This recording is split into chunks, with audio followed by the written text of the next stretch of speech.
Bueno, es un gusto poder compartir con ustedes este momento y hablar sobre la patología quirúrgica de los tumores de las glándulas salivales mayores. Mi nombre es Marcelo Figari, soy jefe de la sección de cabeza y cuello del servicio de cirugía del Hospital Italiano.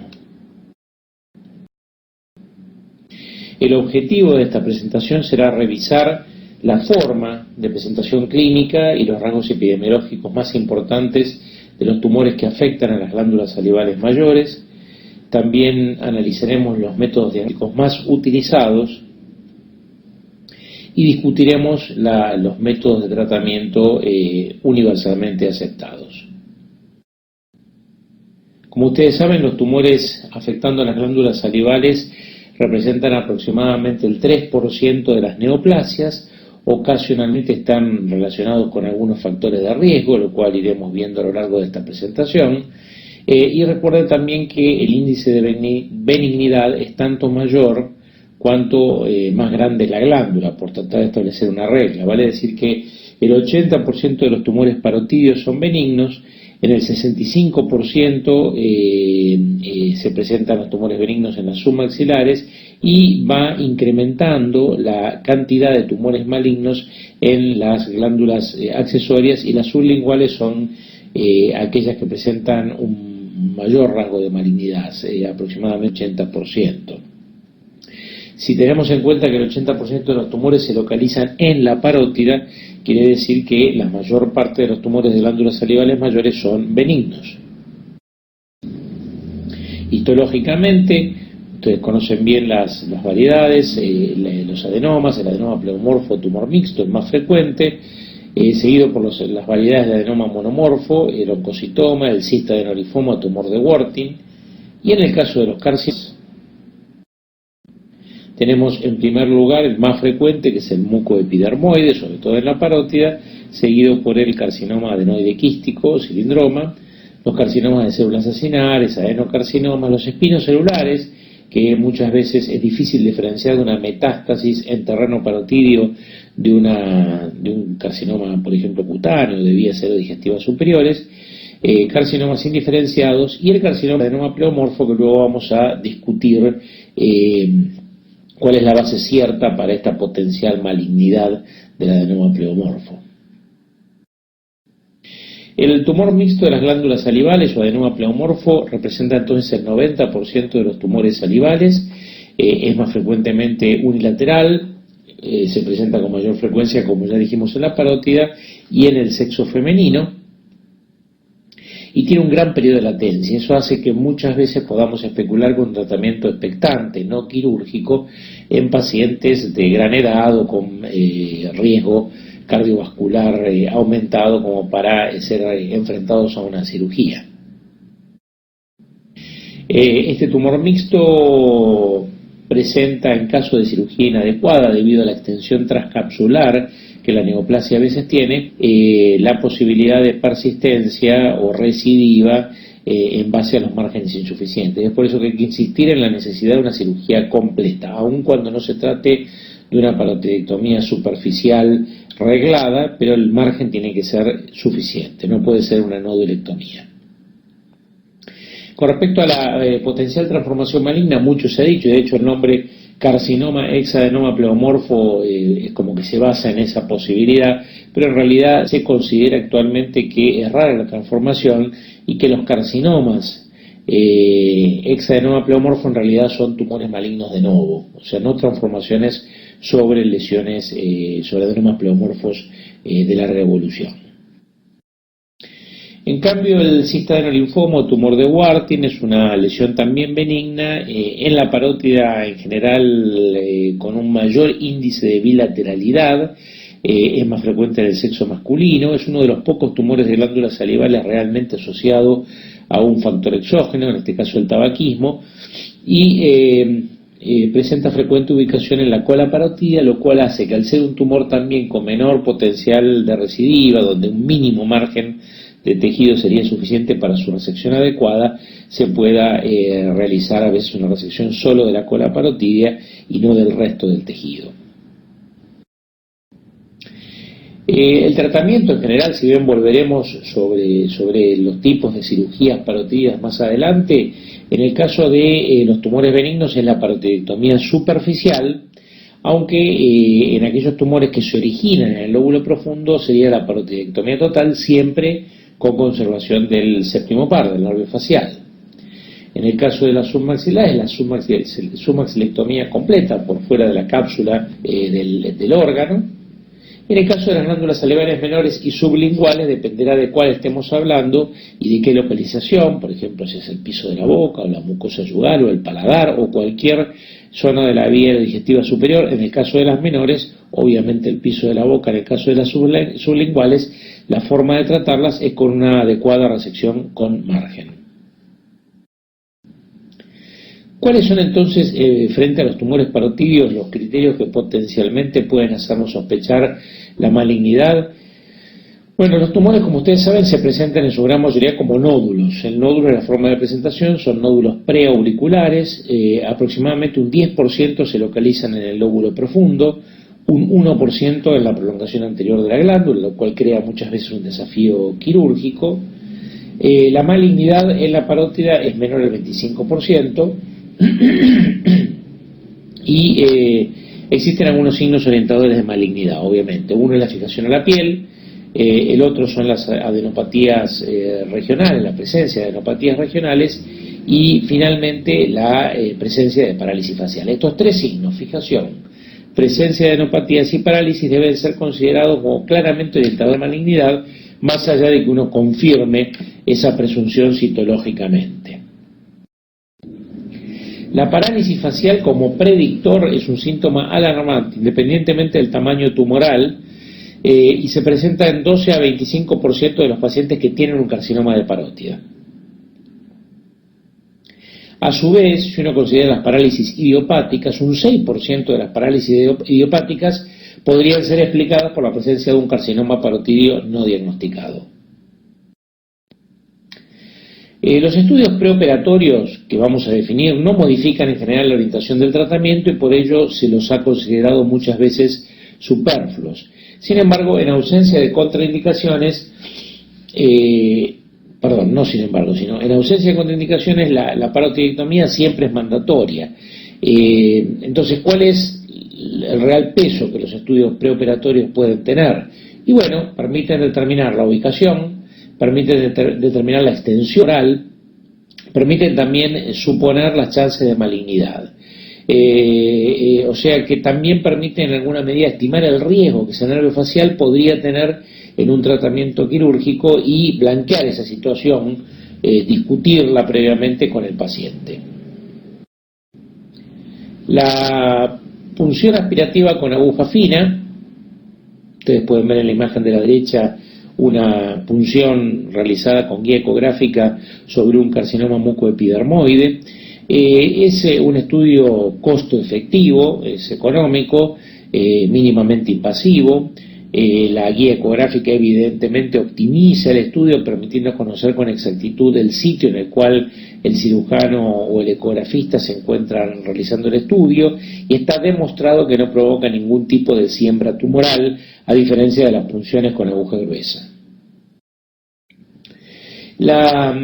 Hay una multiplicidad de estudios publicados acerca de punción con aguja fina en glándulas salivales, con una sensibilidad promedio del 80 al 90%, una especificidad alta del 95 al 100% y un alto grado de confiabilidad. En la experiencia de nuestra sección, en una serie recientemente publicada de 5 años sobre 112 resecciones parotídeas, un 75% habían sido estudiadas con punción con aguja fina preoperatoriamente. De ellas, un 72 de las 84 punciones se consideraron con material suficiente, o sea que eran diagnósticas, y como observan tuvimos cifras de sensibilidad, especificidad, valor predictivo positivo y negativo acordes a la experiencia internacional, con gran diagnóstica y donde el único elemento confundente es la patología linfoide. O sea que en nuestro caso particularmente consideramos que es un estudio altamente orientativo y de valor. ¿Cuál sería la recomendación? El uso liberal de la punción con aguja fina en las masas parotídeas, permitiendo entonces identificar el origen salival del tumor, excluir lesiones que sean no neoplásicas y que potencialmente no requieran tratamiento quirúrgico, identificar la potencial malignidad y a veces la variedad tumoral, facilitar en cierta medida el plan preoperatorio y facilitar mucho el consentimiento informado. Ese, a mi juicio, es uno de los principales argumentos a favor de la punción con aguja fina en glándulas salivales. Poder sentarse con el paciente a discutir las potenciales variantes de cirugía y el eventual riesgo para el nervio facial. Ante una negatividad, evidentemente la punción o una no representatividad de la punción, la conducta final es guiada obviamente por el criterio clínico. Vamos ahora a definir algunos puntos relativos al cáncer parotídeo. Representa el 1 al 3% de los carcinomas de cabeza y cuello. Y obviamente la gran diversidad en el pronóstico de estos tumores, expresado en tiempo de supervivencia libre de enfermedad, está en relación con su tipo histológico, con el comportamiento biológico que presente, con el estadio tumoral de inicio y con el tratamiento que se le ofrezca al paciente. Es importante identificar la naturaleza tumoral en la etapa preoperatoria. Es importante diagnosticar o determinar qué posición tiene el tumor respecto al nervio facial, si está superficial o profundo con respecto al mismo. Es importante tratar de ver si hay signos indirectos de comportamiento infiltrativo en las imágenes, y por eso tenemos básicamente dos estudios. En este último punto, tratamiento infiltrativo, destacó particularmente la resonancia nuclear magnética. Como ustedes saben, ante un tumor maligno de la parótida, la ecografía puede determinar las características de heterogeneidad, la existencia de áreas hemorrágicas y de necróticas. Muchas veces los márgenes no están claramente definidos debido a la infiltración, o pueden tratarse de imágenes hipervasculares con aportes vasculares múltiples. Está obviamente la ecografía indicada no solamente para la valoración del tumor primario, sino también para la valoración del grado de N, la potencialidad de ganglios que estén ya ecográficamente modificados o que puedan requerir una punción guiada por ecografía, que permita entonces hacer un diagnóstico exacto del estadio preoperatorio. También, como hemos dicho, la resonancia magnética tiene importancia sobre todo ante comportamientos infiltrativos o penetraciones profundas. En esta publicación de Ruy y colaboradores del año 2007, como ven, se analiza cuáles son las indicaciones de la resonancia magnética por imagen, o sea, qué agrega en el estudio preoperatorio de los tumores de glándulas parotídeas, y la respuesta es la que ya hemos dado: cuando existe compromiso del lóbulo profundo, o cuando uno quiere descartar eventual potencial infiltración, o cuando el tumor se está escapando por comportamiento infiltrativo hacia espacio parafaringio o base del cráneo. Dentro de los tumores malignos de las glándulas salivales, el carcinoma mucoepidermoide representa entre un 3 a un 9% según la serie, es el más frecuente en la parótida. Es aproximadamente el 25% de los carcinomas en la submaxilar. Aparece entre los 40 y los 60 años con mayor predilección, y acorde a la clasificación de Batsakis y de Luna, se los divide en tumores de bajo, intermedio y alto grado, lo cual va a tener bastante repercusión en la toma de decisiones y en el pronóstico clínico. En los tumores de alto grado, aproximadamente un 25% de inicio presentan compromiso nervioso, con o sin expresión clínica, y un 50% con metástasis ganglionares, por las que tiene gran afinidad. Menos del 10% de estos tumores presentan metástasis a distancia. Y la recurrencia varía dependiendo de cuál haya sido el resultado de la cirugía. Si fue una cirugía con márgenes libres, obviamente la recurrencia es muy baja, pero puede elevarse hasta un 70% en el caso de tumores con residuo micro o macroscópico. El carcinoma adenoide quístico o cilindroma fue descrito por primera vez a fines del siglo XIX por Billroth. Representa aproximadamente el 4% de los tumores de las glándulas salivales y el 50% de los carcinomas en la submaxilar.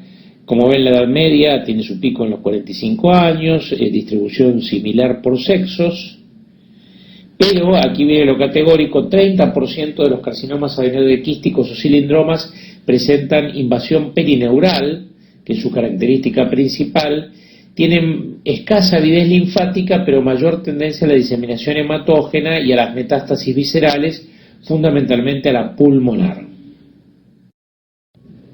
No vamos a detenernos en este momento en la clasificación TNM, pero recuerden que el T está en relación con el tamaño y con la potencialidad de infiltración, que el N no escapa al resto de las categorizaciones de cabeza y cuello, donde N1 en un extremo es un ganglio homolateral menor a 3 centímetros y N3 en el otro extremo es un ganglio homocontralateral mayor a las 6 centímetros, donde ya existe un grado mayor de posibilidades de infiltración extracapsular.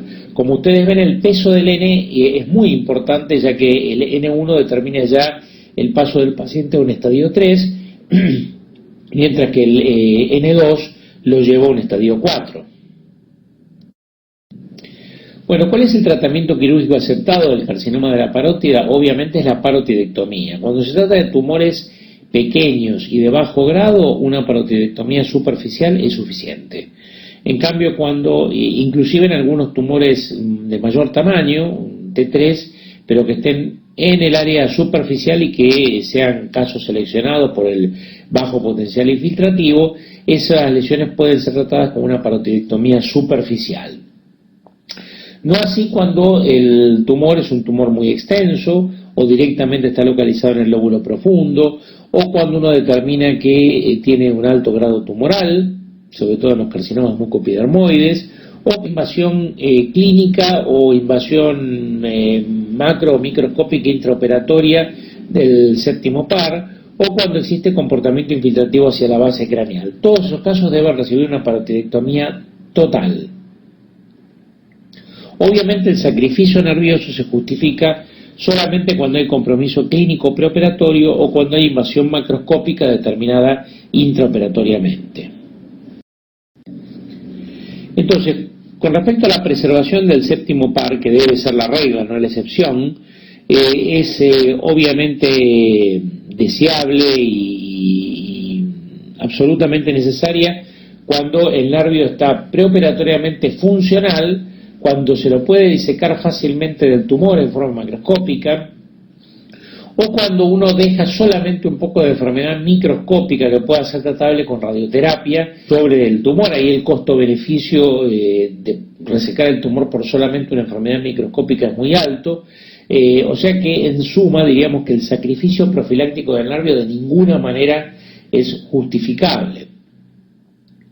En cambio, el nervio que tiene un compromiso clínico preoperatorio o en el cual se determina invasión macroscópica durante la cirugía debe ser sacrificado y el área afectada reconstruirse, una reconstrucción del tronco o de alguna de sus ramas, que en breve vamos a ver de qué forma se puede realizar.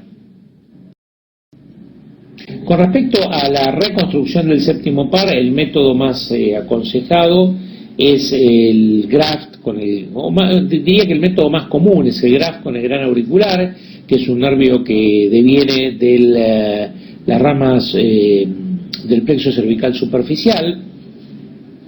El objetivo razonable del hogar no es una reinervación completa, sino que el paciente puede terminar en un House-Brackmann 3, que es una leve paresia con sinquinesis y buen cierre palpebral.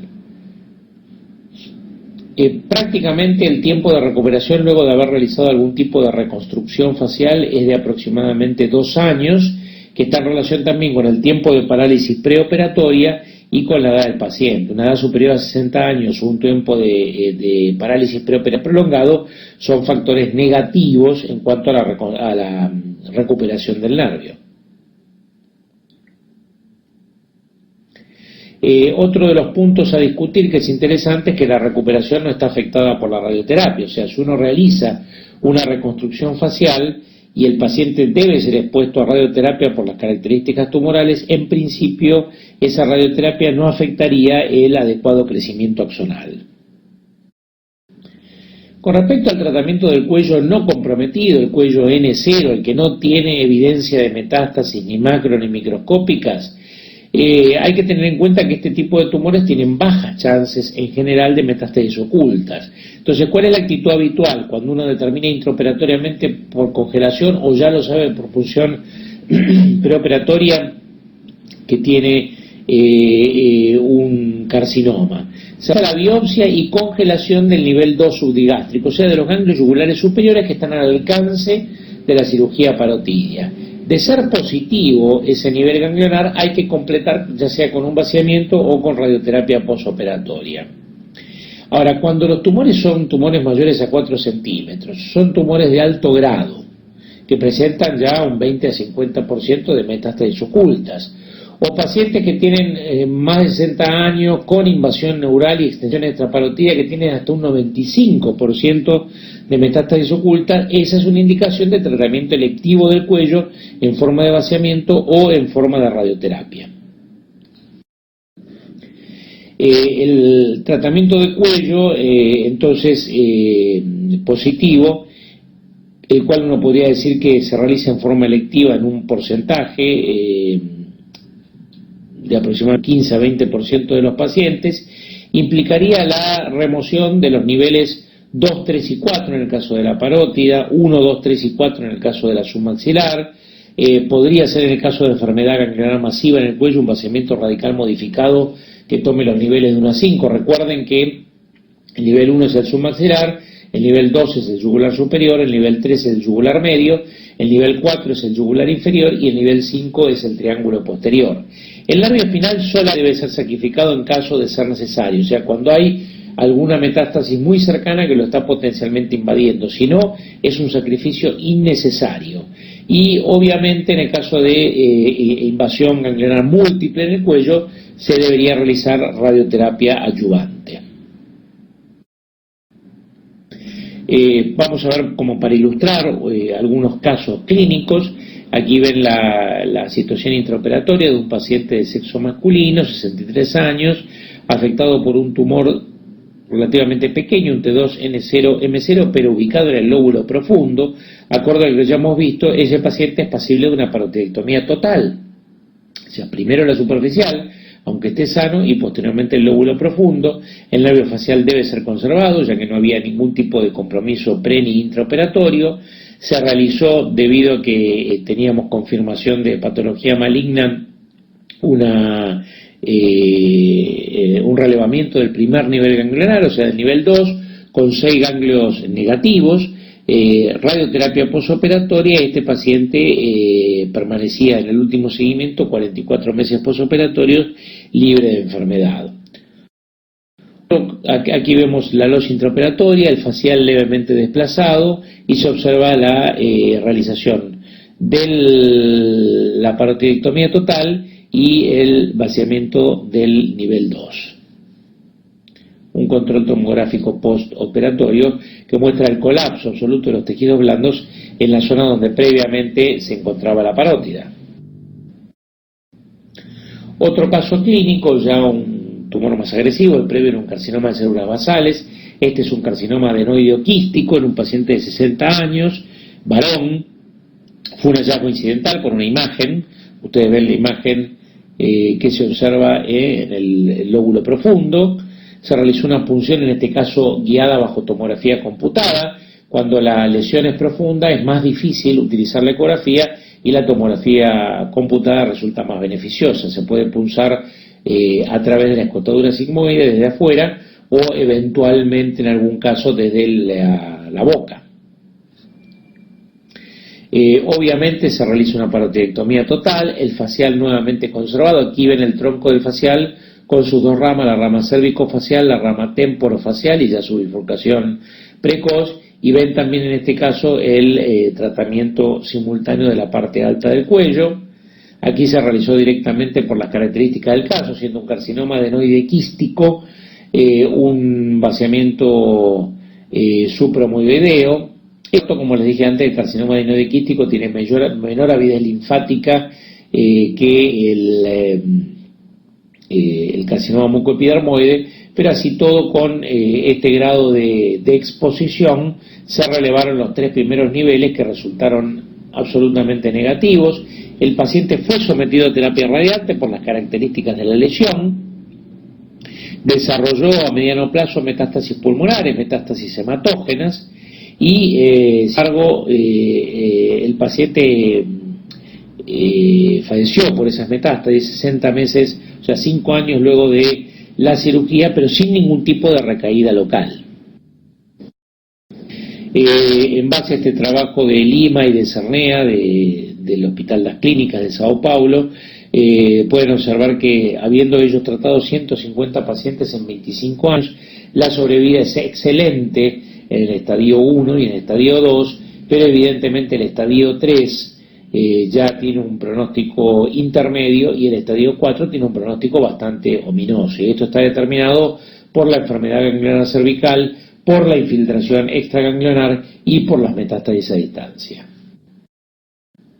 En el caso de la glándula submaxilar, observen que prácticamente un 60% de los tumores son benignos, adenomas pleomorfos, y cómo se distribuyen los tumores malignos dentro de un 40%, 45% aproximadamente, con el carcinoma adenoide quístico representando un 20% del total de tumores de las glándulas submaxilares. Tener esto en cuenta porque el carcinoma adenoide quístico es aquel que tiene mayor avidez por la infiltración perineural en una zona donde la glándula submaxilar está bien cerca del nervio marginal y de los nervios que le dan motricidad y sensibilidad a la lengua, vale decir, del lingual, del hipoglosso mayor en el caso de la motricidad y del lingual en el caso de la sensibilidad. El tratamiento es la submaxilectomía. En el caso de infiltración nerviosa se reseca la misma, pero hay que tratar de preservar todas las estructuras ya mencionadas, y obviamente se realiza el relevamiento ganglionar. Es muy sencillo en el momento de la submaxilectomía completar la resección de los niveles 1, 2 y 3 ganglionarios, ya que prácticamente el tratamiento de un tumor maligno de la submaxilar se acompaña siempre de un vaciamiento supramucoideo. En el caso de las glándulas salivales menores, ubicadas por ejemplo en mucosa yugal, paladar, piso de la boca o cualquier zona de la vía aerodigestiva superior, debe resecarse con margen alrededor, de forma tal que la resección sea completa. En el caso de la glándula sublingual es una resección parcial pero con margen del piso de la boca, y obviamente debe realizarse en estos casos, debido a la normal naturaleza de un comportamiento agresivo más elevado de las lesiones malignas en estas localizaciones, un relevamiento ganglionar en general electivo para verificar el estado ganglionar de las primeras estaciones y la necesidad de radioterapia postoperatoria.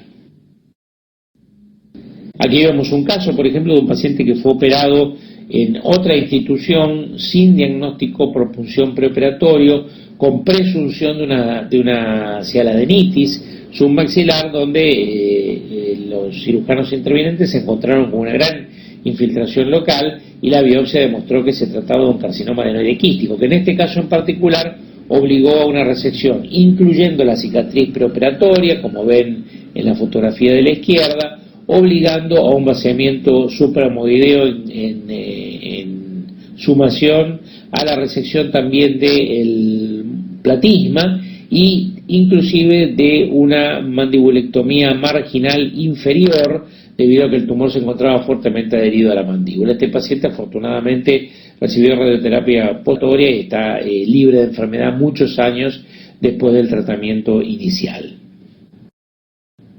En conclusión, el estándar de tratamiento en carcinoma de las glándulas salivales mayores es la resección completa. El sacrificio nervioso se justifica solamente cuando hay invasión obvia, invasión clínica, o manifestaciones clínicas preoperatorias, o invasión macroscópica intraoperatoria. El tratamiento electivo del cuello debe ser considerado en tumores con estadios avanzados y en tumores de alto grado. Y finalmente, la radioterapia postoperatoria, que obviamente aumenta el control local de la enfermedad y el control regional en las poblaciones de alto riesgo. Bueno, les agradezco mucho por su atención y estoy a su disposición para cualquier tipo de pregunta que me quieran hacer llegar a través de mi correo electrónico institucional marcelo.figari@hospitalitaliano.org.